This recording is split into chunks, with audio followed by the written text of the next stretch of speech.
Well, back now, 7:38 with In Depth today. And this morning, well, it's that time of year again. Our twice-a-year debate over daylight saving time. Well, like it or not, the clock falls back for most of us this weekend. A brief extra hour of sleep that also means it will be getting darker even earlier. But why? NBC's Emilie Ikeda joins us now.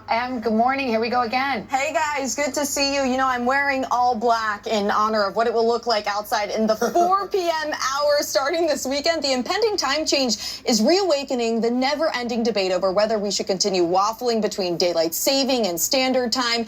And now there's new research warning of its impacts on our health. Is reawakening the never-ending debate over whether we should continue waffling between daylight saving and standard time. And now there's new research warning of its impacts on our health.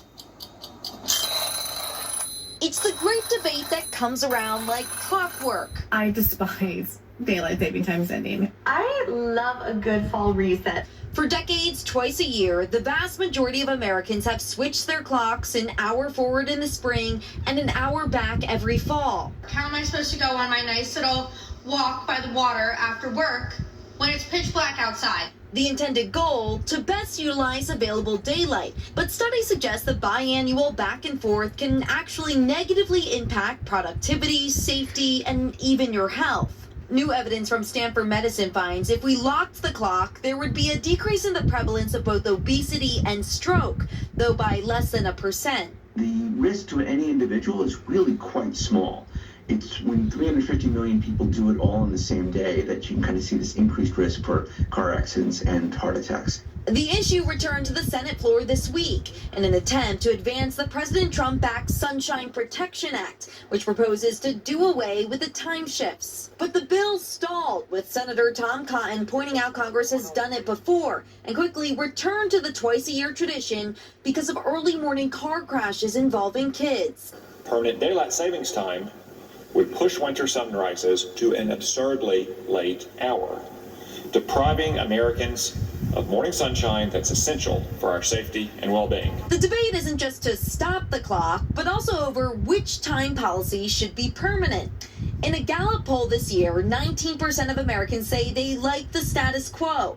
24% say they prefer to have daylight saving time the whole year, which prioritizes light in the evening, while 48% of Americans want standard time, which focuses on light in the morning in the winter.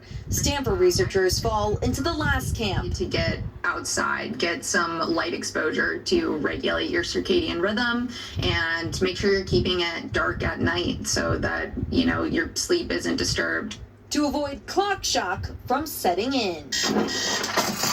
Clock shock is what we had every day. We have clock shock. Yeah, seriously. Yeah, exactly. So guys, the good news as we enter standard time, we gain an hour of sleep this weekend. Hawaii and Arizona, of course, are the exceptions. They do not participate in the twice-yearly clock change, along with roughly 2/3 of countries around the world. It really is ridiculous that we still do it. It's so confusing. As an Arizona girl. Bizarre. But you made a good point. Like, if you live on the East Coast, but you have family in Arizona, Yeah. it's confusing year-round. It's so silly. I'm like, Mom, what time is it there? She's like, when will you start to? I can't We should understand leave this it. to the farmers. They're Let them vote. impacted.